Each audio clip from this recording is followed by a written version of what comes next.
দেশের প্রায় অর্ধেক জনগোষ্ঠী নিজের আয় দিয়ে সংসার চালাতে হিমশিম খাচ্ছেন।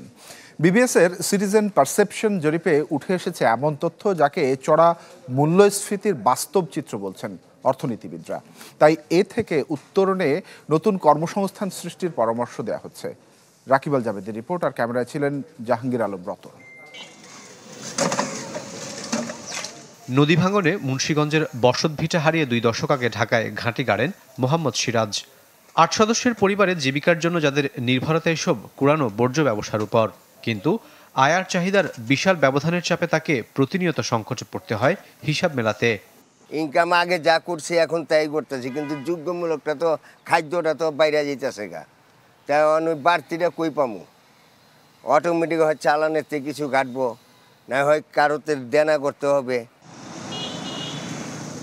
জীবিকার তাগিদে বছরের বড় একটা সময় পরিবার ছেড়ে ঢাকায় মৌসুমি ফলের ব্যবসা করেন কিশোরগঞ্জের খায়রুল ইসলাম। সকাল থেকে সন্ধ্যা পর্যন্ত পরিশ্রম করেও হিমশিম খেতে হয় 4 সদস্যের পরিবারের ভরণ পোষণে।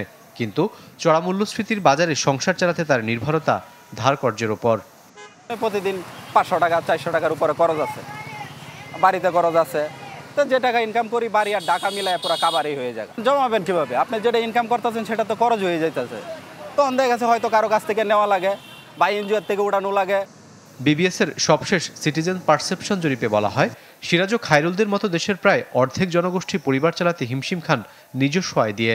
যাদের একটা অংশ এদিক ওদিক করে চলতে পারলেও 14% থাকেন বেশ ঝুঁকিতে, আর 5% পরিবার চলতে হয় ধার করে, যাকে গেল কয়েক বছর ধরে চলমান মূল্যস্ফীতির বাস্তব উদাহরণ হিসেবে আখ্যা দিলেন এই বিশ্লেষক।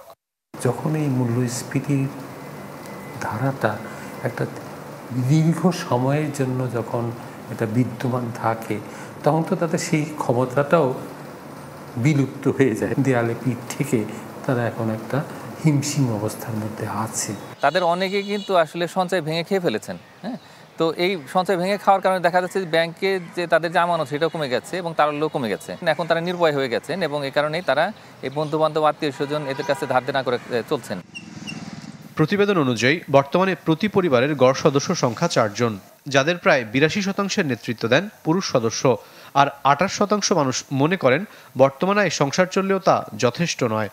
বিশ্লেষকরা বলছেন, সংকট সমাধানে বাড়াতে হবে কর্মসংস্থানের সুযোগ, বিনিয়োগ বাড়াতে হবে, কর্মসংস্থানের সুযোগ তৈরি করতে হবে। এই যে সমস্ত ভালনারেবল ফ্যামিলিগুলো আছে যারা ধার দেনা করে চলছেন, খুব কষ্টের মধ্যে আছেন, তাদের অন্তত ক্যাশ এবং ইন কাইন্ড ইনসেন্টিভ যদি দেওয়া যায় তাহলে সেক্ষেত্রে এটা ভালো হবে তাদের জন্য। বিবিএসের হিসাবে স্বাচ্ছন্দ্যে দিন যাপন করেন মাত্র 6% পরিবার। রাকিব আল জাবেদ, চ্যানেল 24, ঢাকা।